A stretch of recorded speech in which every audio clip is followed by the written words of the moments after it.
Hi everyone, welcome to Type Talks. Today we have a episode on ISFJ and ENFP relationships. And so, Carol, would you like to tell us a bit about you? Through the magic of the internet, I've met all these wonderful millennials and I get to do these things which I dearly love. I'm on the board of Association of Psychological Type, which is a professional organization for people who love type. And my first career was tech writing, and my second career was teaching adults how to play well with others. And it was my dream career. So I still do it. I just don't get paid for it because I'm retired now. Excellent. Carol is a part of the board of the ABTI, and it's a really wonderful organization. You guys should check it out in the links below. And Lily? Hi, my name is Lily. I am a college student and I'm from Texas, and I have many friends who are ISFJs, many lovely friends, and so that's why I'm here. Heck yeah. And hey everyone, I'm Roger. I first started out learning about MBTI quite a few years ago and just been reading books and learning about type theory. It's been very interesting. So much so that I found the Facebook groups that we have now and part of a big coffee house kind of group where all types are there, and then also an ISFJ Haven group where all the ISFJs can be there together without any kind of issues and stuff like that. So I also happen to have a lot of ENFP friends, and that's also why I'm here. Everyone on this panel has a PhD level experience with the other type, so that's amazing. Yeah, and I'll have Roger's Facebook ISFJ group linked below too. Cool. And so, hi, my name is Joyce. I'm a certified MBTI master practitioner, and I facilitate the instrument in organizations. I also offer coaching services, and I help people figure out their best fit type. And so, for those in the audience members who don't know, the ISFJ personality type is linked with the SJ temperament, which in Kiersey terms is the guardian, and in Linda terms, it is the stabilizers. And these types are really good at being responsible, dutiful, reliable, and creating a predictable standard. They're good at stabilizing the system. And ENFPs are NFs. And so Kiersey calls this the idealist and Linda the catalyst. And these types are focused on helping people reach their potential. And so, yeah, those are a few little tidbits of information to kick us off. And so I'd love to hear your experience with the other type. Can I start off with something funny? Yeah. So I have a very dear friend, ISFJ preferences. We are heart-to-heart friends. She's a wonderful, warm, supportive person. We've been friends for almost 30 years. We met in our 30s. And one night on the phone, we're talking about when we're going to get together to have a certain kind of talk. And she said, well, I can't do it Wednesday because I always go to the grocery store on Wednesday night. Thank God I did not laugh, because I can't even imagine those words coming out of my mouth. I've never ever always done something on Wednesday night. And why I can appreciate, don't get me wrong, I'm not laughing at her, I'm laughing at me. I can appreciate how that structure might be useful. I just can't imagine living a restricted life like that. I just go to the grocery store when I need to. God, and she just said it serious as a heart attack, you know? Oh, I always do the grocery store on Wednesday, so we can't do it then. And I'm going, those words would just never come out of my mouth. Yeah, when introverted sensing is used as a strong spot, it creates this reliability and dependability. And almost there are certain routines they might have too.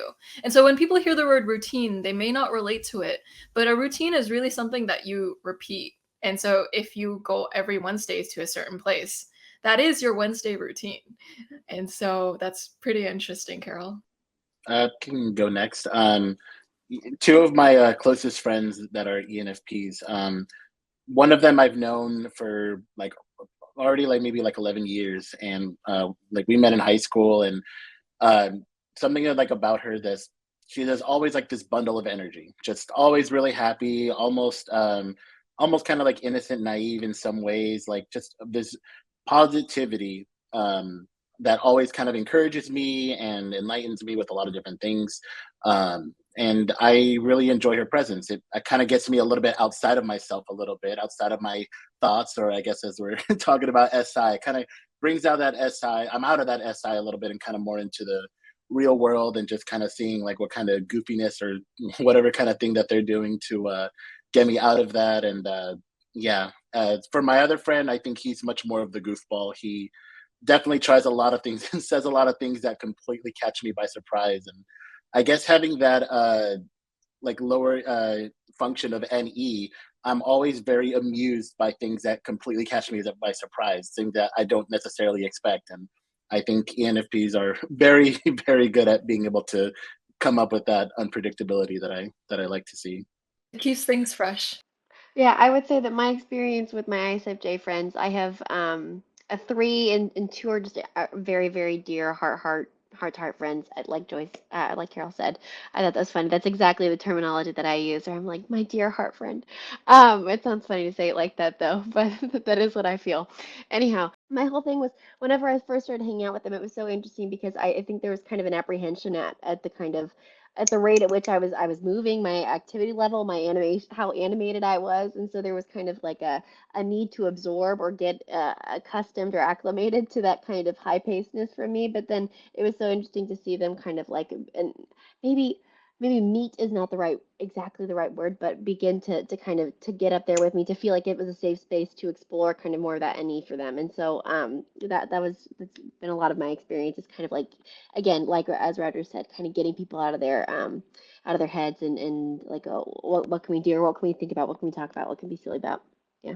It's like a little bit of the ENFP rubs off on the ISFJ a little bit over time. So because of the extroverted feeling the ISFJ has, they might mold themselves a little bit more to the ENFP's, like gain a little bit of the animatedness, even if they're still the chill, like docile ISFJ, like they have that slight ENFP influence from hanging out with an ENFP a lot. So This is so true. So one of the lovely ISFJs I live with and has been my roommate for the last year. And so it was very funny because her parents especially were like, we know that you have been with Lily because your face, your expressions have just been turned up to a level that we just aren't used to.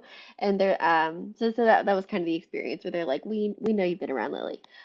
We know that you're kind of she's still who she is, but it was just kind of maybe feeling more, I don't know, able to kind of amp it up or to be more expressive in that way.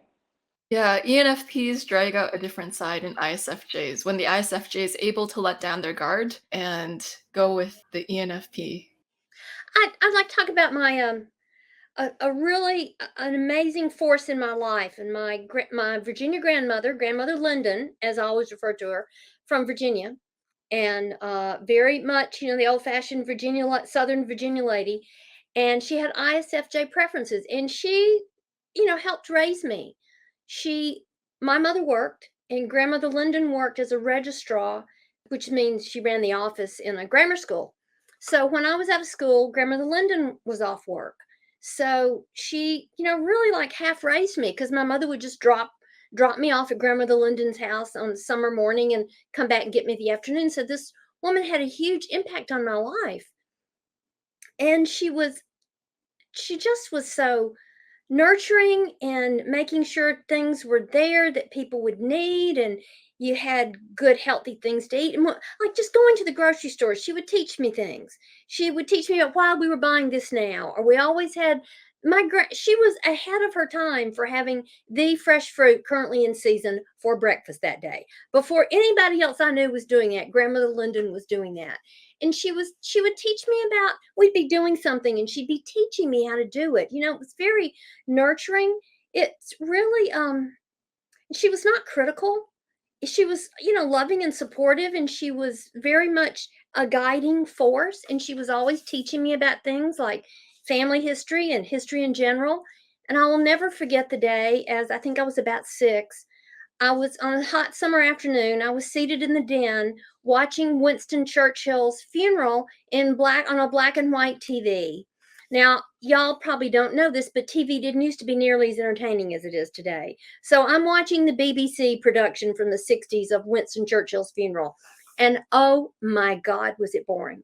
And grandmother Linden sat me down in front of the TV and she said, we're watching this. And she pointed at the TV because Winston Churchill saved the free world. And At 6, I wasn't quite sure what that meant, but of course, as I got older, I learned exactly what that meant, and he did help save the free world. But you do things out of respect. I mean, that is one lovely thing she taught me is you respect people who have done things that have served others. So I will never forget watching Winston Churchill's funeral and why we had to watch Winston Churchill's funeral. But she was very good. She was very good about that. It was just a part that she expected herself to do was to be teaching and nurturing and providing and caregiving. And she was, the other grandchildren would come in town. We'd all get taken to the zoo together. There are great pictures of all the Linden cousins because Grandmother Linden gathered us up and took us to the zoo. She was. I think I just got dealt a great hand in terms of a grandmother. ISFJ grandmother was just very cool. Yeah, very nurturing and compassionate indeed, with the respect of wanting to preserve the good parts of the past and trying to make sure people remember what's important and to not forget those important things. One of my very good friends, her mom, who is an ISFJ, her mom is an ESFJ. And so to see both of them get together in terms of like brainstorming these incredible social moments, it was beautiful. I mean, they would take out all of us as middle school girls, and it was lovely because they would invite I don't know, maybe especially within this one school and at this stage in my life, there were a lot of cliques.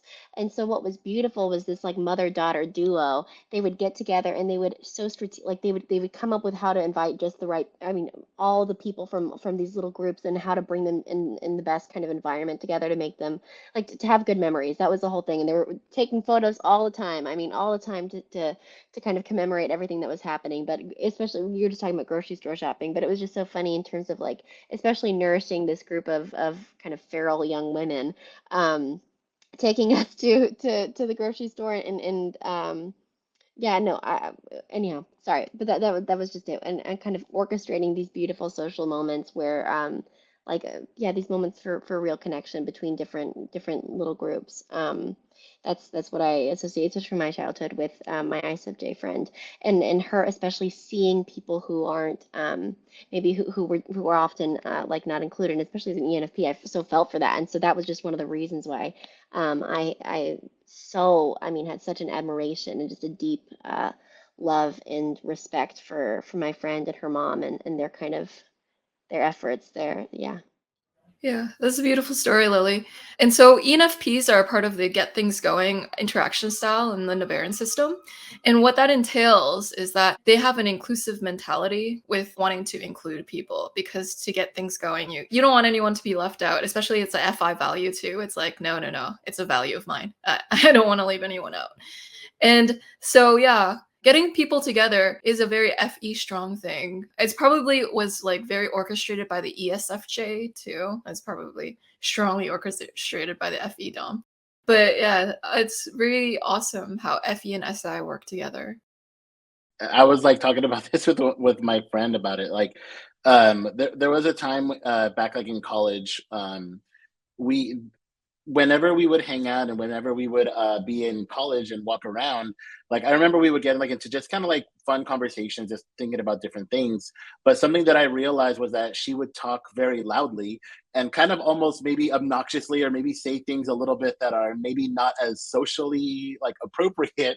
And I would feel like, man, like who must be watching me? Like, oh my God, this might be like a little bit embarrassing. Like, oh, I hope nobody heard that. Or but like I could hear like the echo like in the campus that we were in, and I just remember thinking and feeling like, oh man, like I feel embarrassed, or like maybe I just wish she would like calm down, or like notice that like maybe her voice is a little bit too loud, or like bringing too much attention to herself.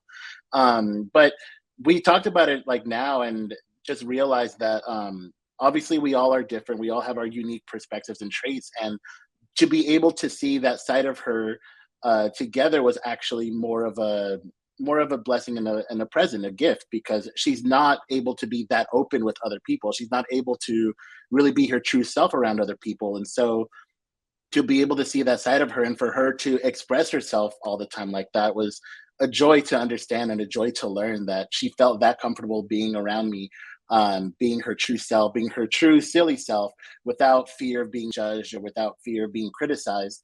and especially for her in her case, because she has a lot of issues like with her family and with other people criticizing her. So if anything, I just felt proud that I was able to provide that space for her to be herself. And obviously now I don't care how loud she is, I don't care like what she does or anything like that, because I'm just happy that my friend is able to just express herself and be herself regardless of what other people might think of us.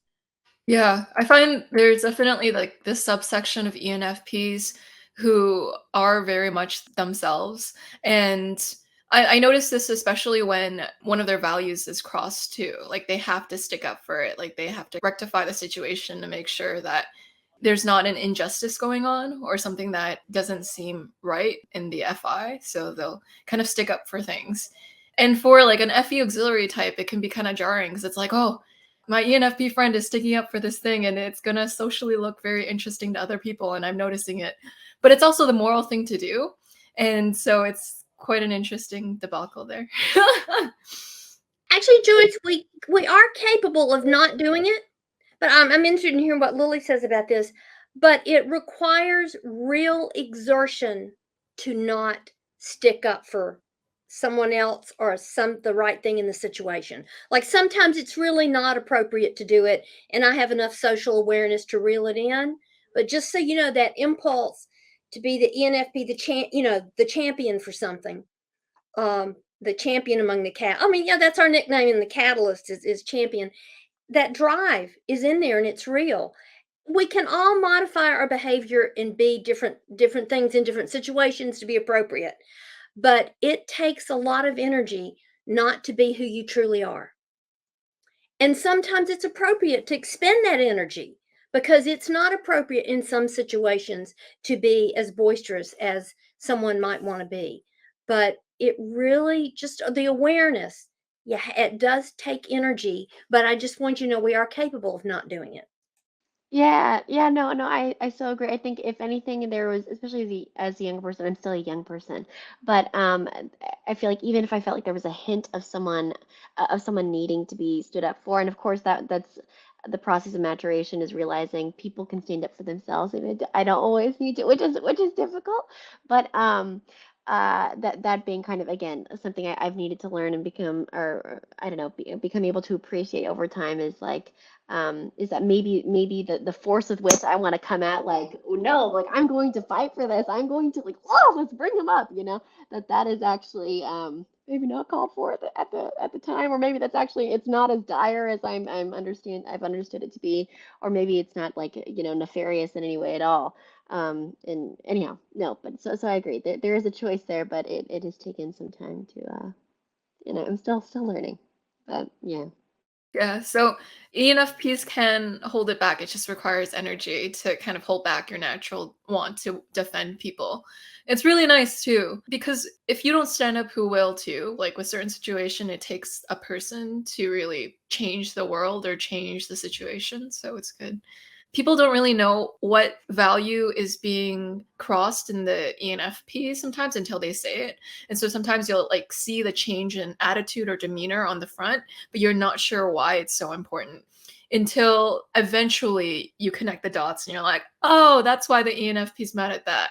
But typically, FI is a very introverted function, so you don't see what value's been crossed until after a while. You see the actions that they're acting on it, but you don't know why or what specific value in particular is being crossed until it's verbalized. And so I'm wondering about the strengths to this kind of dynamic. What are some things that you love about the other half in this duo? I feel like I kind of already said it a little bit, but yeah, just being able to get me outside of myself.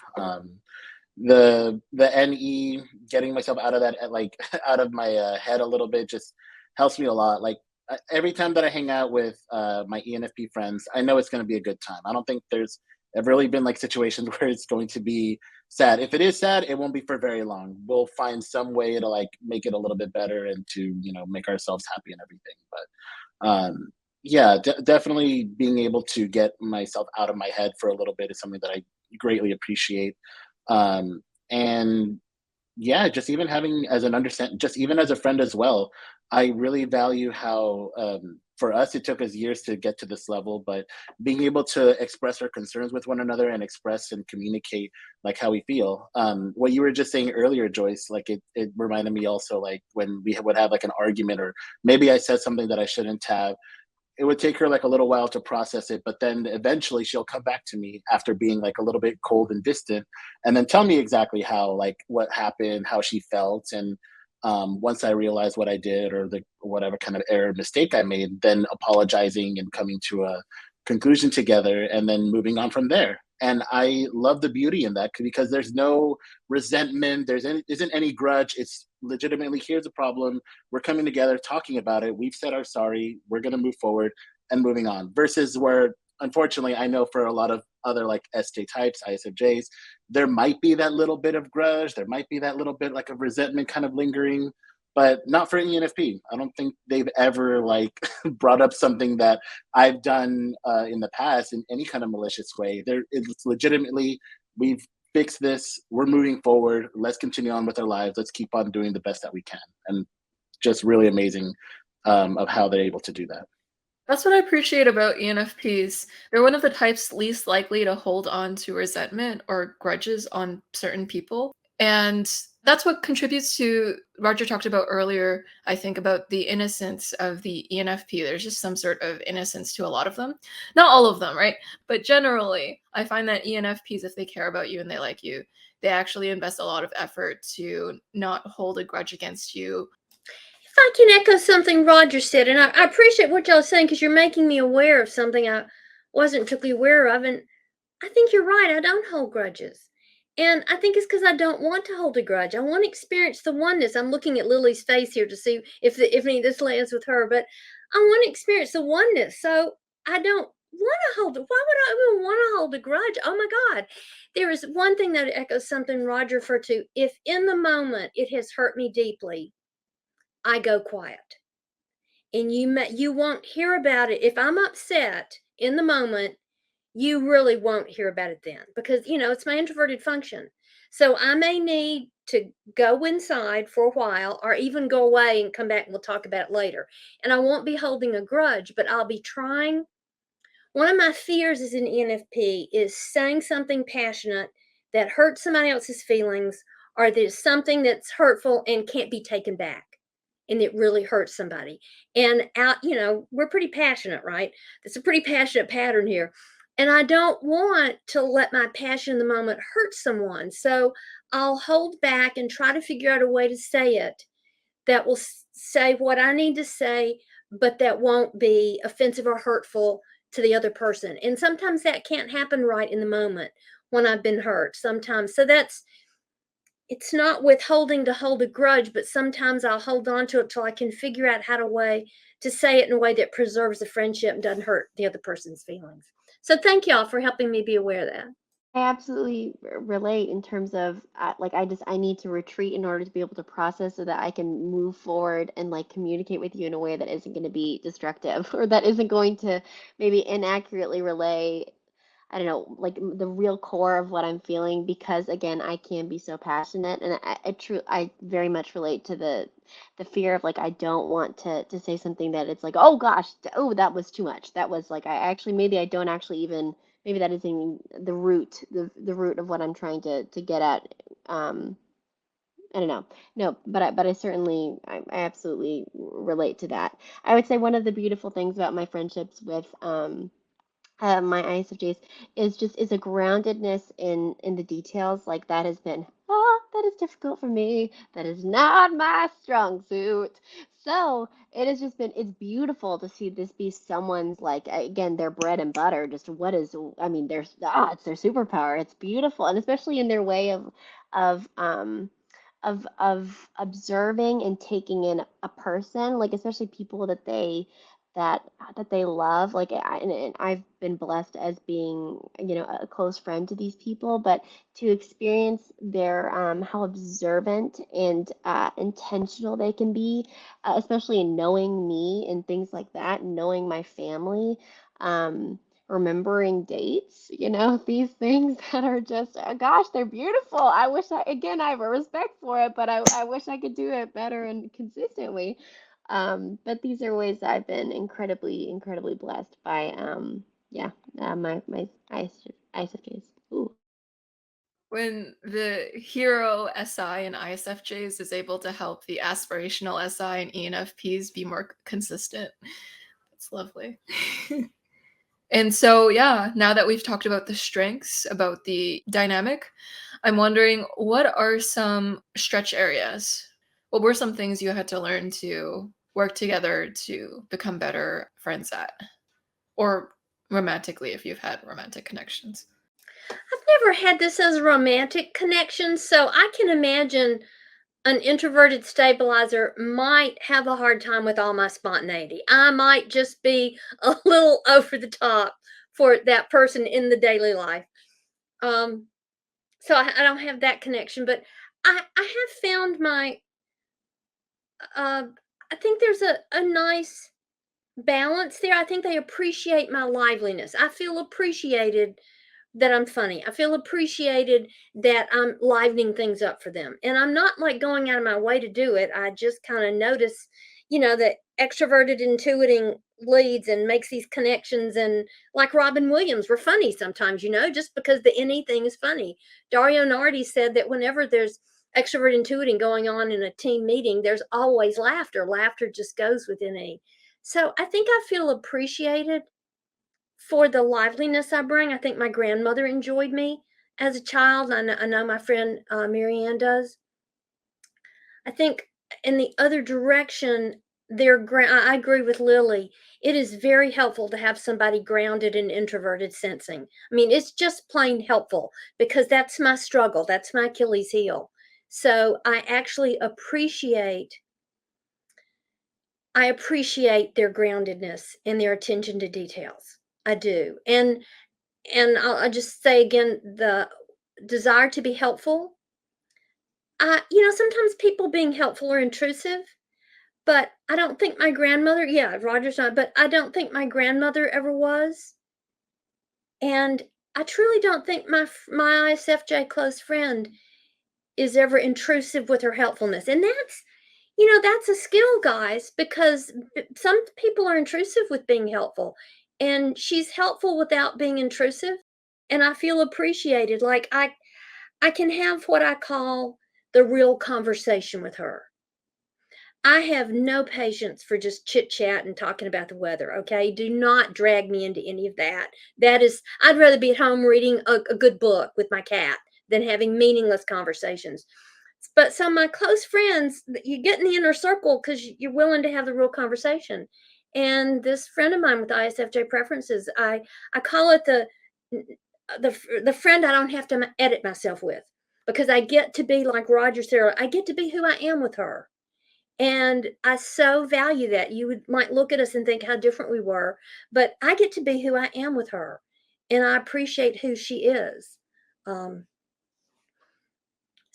I can't say anything about the romantic thing. Somebody else is going to have to add how this works out with romantic connections. Yeah, the person that you don't have to edit yourself with. That's the kind of connection we're all kind of looking for, a person who we can just be ourselves with, unfiltered, uncensored. You can be your authentic self. I do find ISFJs to not be intrusive. Like, they'll help you, but they're not overly imposing of it, which is great because like the FE is a parent and it's not overbearing on the front end because it takes more of a relaxed role there. And so, anyone else want to share? I guess, yeah, just going back to what I was saying. Something that just really helped for our communication, like with my ENFP friends, has just been kind of like what was being said earlier, like having that directness, like that real talk kind of moment, like when we can just be ourselves and just kind of share with each other like what's been going on or any concerns that we have. Um, I think for one of my friends, actually for both of them, I think it started with something with me. Like maybe they said something a little out of line or something that I didn't agree with or align with, and I just opened a dialogue with them and I just talked with them like, hey, the other day, like when you said this, or the other day when this happened, and just being direct and honest and just sharing with how I felt. Like, hey, I just felt this way, and I just wanted to let you know about that. I just wanted to tell you like this is how I felt. This is what I took from it. I don't want to tell you what to do, but I just wanted to share with you that this is how I felt. And with both of my friends, I mean, they listened, they took it to heart, and they put it upon themselves to change or to keep that in mind, or for whatever thing that they might have said or done. And that's it has never been an issue after that. Like whatever kind of issue that happened, it hasn't come up again. So I mean, I think for the relationship in that case, just being direct and honest, being open, exploring what you felt, telling them exactly what you felt. Um, I feel that if you leave things a little bit too ambiguous and vague, I mean, there's so many possibilities, and it's just going to end up confusing the other person instead of being helpful. So, if you have the capacity to be direct and honest, telling them exactly what happened and how you felt, and not imposing your own thoughts, morals, values into whatever happened, then that's when you're going to really see that change, and definitely a deepening in the friendship and relationship. That's definitely something that's happened for both of my friends, being able to have that real talk kind of conversation and moving forward. And the lovely part about it is that since I did that with them, they also do the same thing with me too. So like if I said something that was wrong, then or like that they didn't like, they'll also come up to me, have an honest discussion about it, and we come with a conclusion and move forward from there. Um, and interestingly, same as you, Carol. For me personally, I've never been with an ENFP romantically, so I also don't know how that might be like. Lily, you're the only hope we've got here for that. Roger and I cannot bring that to the table. And I hate to disappoint, but I have no experience in that arena. Only in friendship, folks. Only in friendship. And I was just gonna say that I agree a lot with what Roger was saying. I think maybe where more friction presented itself within my relationships was whenever I feel like there were things that were being felt by the ISFJ that were not being expressed, and so it was kind of like, oh gosh, like I feel like something's here. Like why are we kind of slurping by it and not talking about it? And so I think it was uh, or I noticed this, and this is kind of a major element of our conversations was kind of maybe not feeling like they had the right to feel like what they were feeling because it was kind of not uh, a super happy, I mean, excited, sparkly emotion, and so I don't know, kind of bringing in my FI and being like, okay, it's okay, that's what you feel, so let's talk about it from that perspective. Let's not assign it, as being something that's horrible or like scary. Um, and so but then that kind of opening up and the ability for us to have yeah, a more free dialogue about stuff that was going on, that was kind of subterranean at that point in time, so that we could get to that real talk, so that we could then yeah, have more vital communication. So that was kind of something that was a little bit difficult, and I would say I think right now we're talking about like maybe right more friction, right, Joyce? Okay. And so just one thing that I think has been interesting is obviously as an any dom, like again, ideas are kind of like they're all over the place, and they're easy to come up with. They're all over the place. And so while that can sometimes be overwhelming, like what has kind of been interesting is seeing I don't know, like especially with my one ISFJ friend, like the parsing ability with that. And so like I don't know, kind of saying like no to certain things, and that was kind of difficult for me, where it's like of course I have 100 or more ideas I can come up with, but it's like, why are we saying no to this? Why are we cutting it off from the very beginning? So that was kind of another I don't know, difficulty that presented itself within that dynamic. Yeah. Yeah, well said, Lily. And so Roger mentioned something really interesting about having real talks. And that's very true. Communication is key to any type of relationship. And I find within the ISFJ and ENFP dynamic, it's more likely for the ISFJ to hold a grudge or resentment towards the other party. And I find sometimes ISFJs don't say what's bothering them. So if they are bothered by something the ENFP did, they might just hold on to it resentfully and feel like, how does the ENFP not know that what they did was SI inappropriate or FE inappropriate? Or there could be other reasons why too. Like I noticed, so not all ISFJs, right? I'm not trying to characterize everyone as one trait, but I do see a trend with ISFJs when they're annoyed by something. Sometimes like they just kind of like FE let it slide, but it doesn't fully slide because it gets stored in your SI memory. So it's like, still remember that event. I'm gonna let it FE slide, but I'm still kind of irritated at that event because The SI never forgets. And so I think one of the ways to get through that is to have that open communication that Roger talked about so that you can solve everything and put it on the table. And the reason why I find that happening in the ISFJ and ENFP dynamic too is that some ENFPs can have very strong personalities. And so sometimes sometimes ISFJs are like, you just did that strong personality thing. Because sometimes FE users will tone down their personality to make sure everyone's getting along or everyone feels good. And so those two qualities of FE and FI, like they clash at times. But yeah, it's cute how the dynamic between ISFJs and ENFPs has a lot of warm fuzzies and compassion and nurturance and emotional transparency and communication. It's really beautiful. I just want to support something Lily said. I get it that especially in a excited state, I can go ping, ping, ping, ping, ping, and it can be disorienting to other people. Um, Chart the course and behind the scenes, especially the introvert types in particular, but even someone with like ESTJ or ENTJ, just somebody who's got a more structured approach, it can be disorienting. And so, trust me, Joyce, I do know I have to reel this energy in at times. Now, when I'm teaching or speaking publicly, I don't have to reel it in. I do have to make sure it's structured. Okay. So I pull my extroverted thinking out and get it structured so I don't blow their minds with all over the place. But I, I do get it that it can be disorienting. So that is one thing I think I would reel in. And I'm pretty good at CNFP at looking at somebody's face and seeing when I'm about to blow their circuits. So I can I'll watch the face. I'll go, okay, maybe not one more new idea just now. Maybe hold that back. And last thing, I worked at a software company, and I was in technical writing my first career, and I'd go to have to interview, software developer and drag information out of them, okay, because they're not talkers. And I'd get in their office one on one, and I would realize, and this applies to ENFP and ISFJ, and I'd realize I'm like Lily was saying, ta-da, I can just be like this, I can be like a marching band, right? I was in the marching band, okay? Let's be clear about that. I can be a marching band. But I would get in the office and I would feel it, and I would do this. Well, not physically, but I'd lower the energy and I'd speak more slowly and I'd speak more calmly and I'd speak more softly and I would be more linear so that I wouldn't blow the other person's circuit sitting across the table from me. And in coaching too, that applies to one-on-one.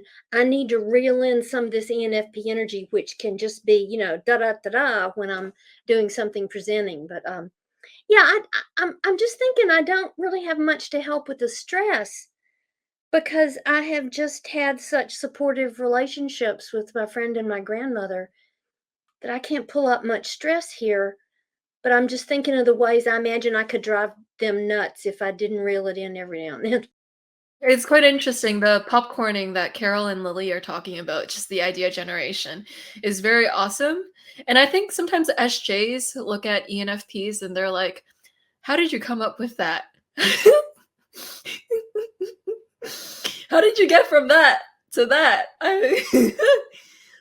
This is just a little bit off of what Carol's saying. I so agree in terms of like, I don't know, especially because I can be so, like having to be like, bring it back in, bring it back in.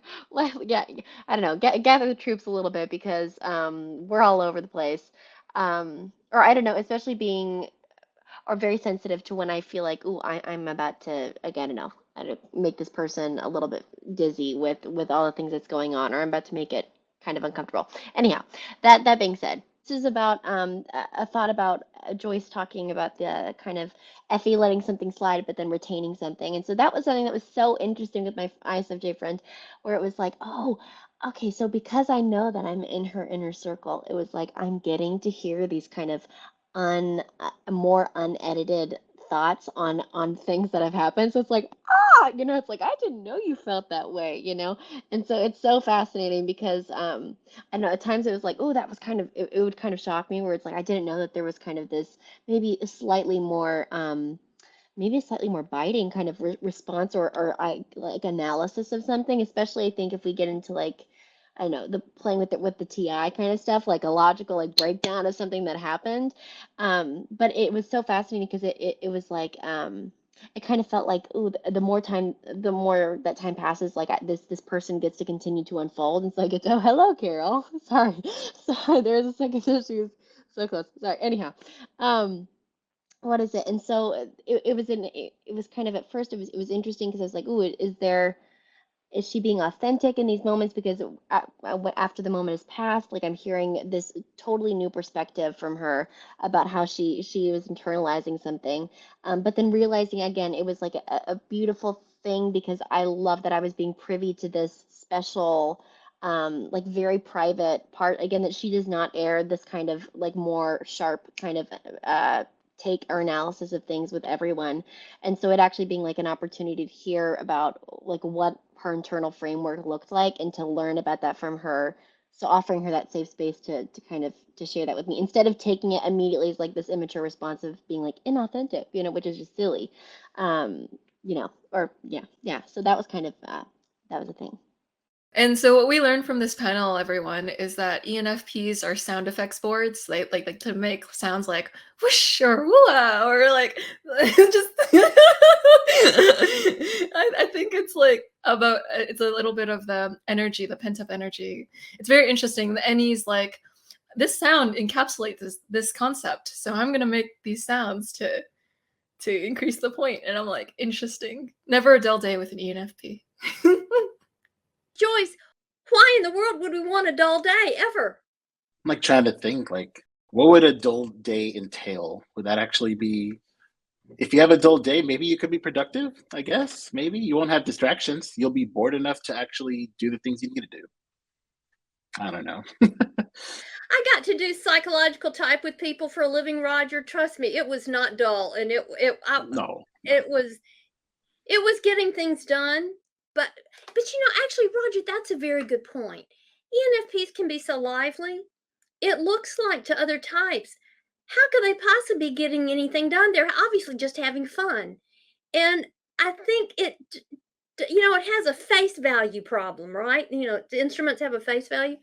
We can have a face value problem that when we're being so lively. Well, sometimes our liveliness is how we're getting the people thing done. So, thank you for bringing that up, Roger. That got me thinking. Dang, that's such a good point. Yeah, I like what you said. um, yeah, I guess kind of like also going back, it's fascinating about like that whole FE forgets but not really kind of a thing. That was something that I realized when I was younger, that I did that with my ENFP friends, but they would get very irritated at that because the things that I would say were like maybe mistakes or things that they've said and done. But I think my thought process back then was more of like, I just hope you remember this because I don't want this happening to you again. I think was like the mentality that I had, like to just keep in mind. But what I didn't realize was that like they don't need reminding of what they've done. That's not, and quite frankly, it wasn't my responsibility to do such a thing. And if anything, it was just more detrimental because every time I kept bringing something up, something that they don't want to remember, it just either ruined their day, made them overthink, or as Carol would say, got them very quiet and really pensive in that moment and completely sucking back all that energy from the room. And so through experience learning that, yeah, I mean, definitely not the best thing to do, but thankfully I've learned from that and had good conversations and talked about it, and it's not a big deal for me. But I guess to your question, Joyce, for anybody who has this kind of interaction, I mean, I think it all really depends on how you see your relationship with the other person, right? I mean, if you are seeking a much deeper kind of connection, then definitely having this kind of real talk, definitely having that kind of conversation and just kind of letting the other person know like how you really feel about something is just a way to deepen that relationship. But maybe, and kind of like to what everyone's saying, like maybe for some ISFJs that infinite amount of NE might be a little bit too much. So then maybe their quality of relationship that they have with that ENFP might just be enough just where it's at. And that's fine. But for those that want to deepen that relationship, deepen that connection with them, definitely having that authentic conversation with one another, or just kind of even for ISFJs, giving that little bits of yourself, what Lily was saying, like being able to kind of give little parts of you and seeing where they go with that. Are they going to judge me for this? Are they going to say something about this? Are they going to put their own opinion onto what I just said, right? Being aware of those kind of things. But I mean, I think from my own experience, ENFPs are not like that. For us ISFJs, maybe we think that mentality because that's what we expect and that's what we've seen from others. But from the ENFPs, I don't think I've ever been judged for like things that I've done. Always been met with being understood for whatever kind of situation that I present. So for anyone out there looking to deepen that relationship, for sure, having that authentic talk and giving little bits of pieces of yourself to see where that relationship goes afterwards. Yeah, well said, Roger. The point that you made about how bringing up the past causes weird feelings, I find that also applies for ESFPs too. With ESFPs, some of them, well, of course, not generalizing to everyone, I noticed that when you bring up the past in a negative sense to them, they kind of are like, "Oh, no, no, no, no, the past is the past. You know, now is now," and they just kind of smooth things over. And they're like, "I don't want to think about the past." And so I find that that's also an SJ versus SP kind of conflict too, where the SJ will remind the SP of the past, and the SP is like, "I don't want to think about it. What's done is done. There's no relevant use to thinking about the past. So why are we thinking about it?" And so I find that that's an interesting SI Dom versus SE Dom difference as well. It can apply for ENFPs as well, but it also has pertinence there too. Another thing about ENFPs that might apply for the ENFP and ISFJ dynamic is that I noticed ENFPs, they're like 50-50 with following what other people say or suggest. Let's give a grounded example. I used to have an ENFP ex-best friend. Let's say like there are red flags in a certain situation, but she doesn't feel like it's fair for people to treat a certain person a certain way. And so she's like, "Well, people are telling me to not hang out with this guy, but why should I not hang out with this guy? Is everyone just being discriminatory towards him or like leaving him out? Like, why?" So sometimes like I feel like ENFPs need to know why for them to fully internalize rules or warnings or red flags. It's like they need to fully know the reasoning behind something before they like will accept a command or something, especially when it comes to respecting someone else's potential as a human being. If everyone else is not giving someone a chance, they'll want to be that person to give that person a chance. And so what can happen is sometimes like, at least this is with the INFJ ENFP dynamic, that the NI Dom or even the SI Dom can see something, a red flag coming up ahead. And like they could tell the ENFP, and the ENFP totally doesn't listen, and they do the situation anyways. And then the ISFJ or INFJ is like, I expected that to happen. And so that there can be relational tension there. But no one's wrong. It's just difference of a observation. Yeah, Carol. I actually learned a very hard lesson in my 30s around this. And I'll tell you what was going on in my ENFP wired brain. It was, I can't not date this person because of this mistake they made before, because that would be being judgmental. And that's not fair to be judgmental. By the way, this was not someone who'd been to jail, okay? I'm not talking about a huge thing. This is somebody who'd done something stupid with money, okay? Just really done something in his youth, young and stupid with money. And it was actually an INFJ preference therapist who taught me this. And she said, Carol, there's a difference between being judgmental and being discerning. She said there were all sorts of reasons you shouldn't have gone out with that fellow. She said there were just, and you, Joyce, if you'd been my friend then, you would have been trying to tell me all those red flags. But she said, there's a difference between being judgmental and being discerning. And I'm a grouper, not a splitter. So that was like a huge lesson for this lifetime. This wonderful woman taught me. it's not being judgmental to see that there's a situation that you probably don't want the messiness that person would bring into your life. It's probably not helpful to you to let the person with that messiness going on into your life. It would be better to let someone else learn a lesson with that person than you, if you can already see the messiness. So that was a huge learning for me. So that was the block, Joyce. We're afraid of being judgmental because that's not fair to other people. You have to give people a fair chance. And it was a huge thing for me to learn, but it's okay to be discriminating and make a wise choice for yourself. So thank you, Joyce. I hadn't thought about that in years, but that was and I wonder, Lily, if you've run into that, but that was a huge learning for me, that it was okay to be discriminating and it wasn't judgmental. Yeah, no, or that, especially when you spoke about it being just wisdom instead of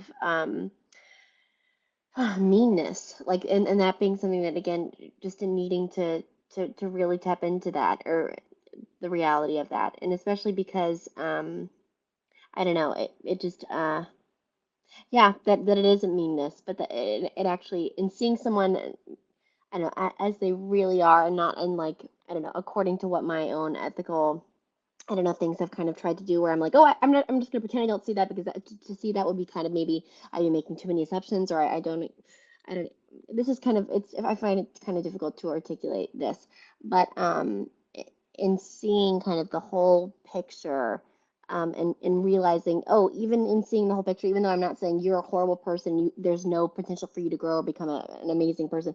I don't need you to, I don't need to link myself specifically in an emotionally vital way to you, because that just, I mean, I don't need that. And again, that isn't to say, like, to be able to differentiate between, like, that, and then like, that doesn't mean that I'm saying that there's no hope for this person. That has been an ongoing thing, where it's like, no, there's just wisdom. It's just wisdom. We're trying to learn wisdom. Yeah. There is this really sweet part of the ENFP where they're not going to hold your past actions against you because that's unfair to you. And so they're trying to see the core of you. And it's like, well, you're not your past actions. You can change. There's always NE possibilities for you to change. So why would I hold anything against you? Because you're evolving. And so it's kind of like, because you see the potential in someone, you don't want to just treat them as their worst self. That's against the catalyst core. And so not a lot of people can do that. A lot of people judge other people based on the past information they know about that person. And so I could see a situation where someone looks at an ENFP and they kind of say to themselves, why is this person not being discerning? They're just jumping in before calibrating or calculating or judging the situation. Whereas it's really out of the spirit of fairness. It's like giving people a second chance. It's like a value is giving people a second chance. I know an ENFP who would even give Hitler a second chance. She's like, Hitler could be a good person if his life was a different way. And I'm like, oh my gosh. Okay, we need to get her to a good therapist. Because he's a failed art student. If he passed his art exams, things would have been way different. Sometimes, like, there's an idealistic belief that with the right nurturance or with the right love, people can change. And I'm sometimes like, ENFPs, you have to look at the red flags. like, possibly you could change the guy, but is it worth it? Is it worth the risk? Or is it worth the being intertwined with the life of this guy? My mother has an expression for this, and she said to me 1,000 times, Carol, you cut people too much slack. You always cut people too much slack. So I may say, well, yeah, they shouldn't have done, but maybe. And then I'm always coming up with a reasonable, compassionate reason why they would have done this stupid thing, right? And so I'm not going to judge them for it. And she's just shake her head, Carol, you cut people too much slack. And y'all are reminding me, yes, thank you for letting me know it's not a personal failing of mine. It's an ENFP thing we have to learn our way through. We do cut people too much slack. Very ENFP thing. And so, any last thoughts, everyone, on this topic of ENFP and ISFJ? I wanted to say some quick thing, because I forgot about this, and it made me laugh so much. So in terms of, like, the beautiful moments that can happen between ENFP and ISFJ, so I bought this one calendar that is it is okay, so it's kind of big, and it is a series of photos of goats that have been taken in a professional studio in, like, very dramatic lighting. It's the strangest thing, but it is married every single month, right? It presents a new goat, but then accompanied with the crazy photo of the goat, which is like, posing in some insane way. It is a philosophical quote, and so it's beautiful and absurd, and it just brings me so much joy. And so I would do this. I started this one thing in my dorm where I would every goat is given a name, and so I would say we're going to guess the goat name, and how many letters you get that are within the goat's true name, you get to have the little queen. So I would make this like I would start dancing, like bringing out the goat calendar every month and things like this. And so what's so sweet is that because I'm abroad right now, it's like 2:13 in the morning over here. I gave my goat calendar, my beloved goat calendar, full yeah, to my ISFJ friend, and had forgotten about this, but she FaceTimes me to like flip the page, and she is like taken on the tradition and reminds me of this. Isn't it so awesome? So recently I just got this text. She's like, "We need to do the goat calendar," and so I was like, "Okay, we need to do the goat calendar," and so anyhow, it's just beautiful. Like any that was one of the something that made me very joyful. That she was reminding me and keeping me on track about that, so that we could kind of institute this little or keep this little tradition alive. Yes. That's hilarious. Yeah, you brought up the idea, and the SJ's like, okay, you gotta follow through with this. If you bought a goat calendar, you gotta use this goat calendar. This is reminding me of something I appreciate about SJ friends, and I find that my get things going energy finds behind the scenes energy very soothing. Like ISFJ, and I also have a bunch of INTPs in my life. And they're both behind the scenes in Barron's interaction style system. And I think the intensity of my energy loves the calmness of their behind the scenes. I think it's a beautiful balance. And I think my system feels that balance. I think I feel that's why I bring INTPs and ISFJs into my life unconsciously. Is I love there's kind of like this calmness that emanates from their chest, and my chest emanates ta-da, some marching band. And I think we're a great balance in that way, but I realize I love that gentle calm energy they bring to the table. Roger brings that energy to the table, I can tell. Yeah, it is quite the beautiful energy. For anyone who's new to Linda Barron's interaction styles, behind the scenes, and get things going, I will link it below. I'm thankful for my friendship with ENFP and the ENFPs that I've met. Always a very interesting time. Always very, very cool to learn and to like get to know each other and everything. And um, I think even I don't know. I guess I don't understand it too fully well, but yeah, there's even that bit of loyalty as well. When an ENFP knows that somebody's a good judge of character and a good person, I was amazed at the loyalty of it, and that feelings don't necessarily have to be reciprocated. Because I know that for me, and maybe being completely stubborn person that I am, it took me a while to really value like the relationships that I had with ENFP, and not even just with ENFP, but just with other people in general. And the ENFPs in my life have always been loyal, have always been there, and yeah, it's a friendship that I don't regret at all, and I'm happy and thankful that I've been able to develop it to what it is now. So if there's other people out there who have that opportunity to deepen that kind of relationship, at least I would highly recommend. It seems like the ISFJ and ENFP bond is quite stellar. There's this level of the ISFJ grounding the ENFP and being a safe place for the ENFP and being a dependable place that actually makes the ENFP follow through with some of the ENFP's plans instead of just going like, ooh, next shiny idea. It provides some level of follow through, like with the goat calendar that Lily was talking about. And so, thank you everyone for coming out and sharing your experience on this lovely dynamic. And so, Carol, thanks for taking care of the Association of Psychological Type and keeping Isabel Briggs Meyer's legacy ongoing through your dedication and hard work. Your cause is personality type because it was a lifesaver to you. It literally changed your life to learn about type. And so you give back with your full heart to the Psychological Type Association.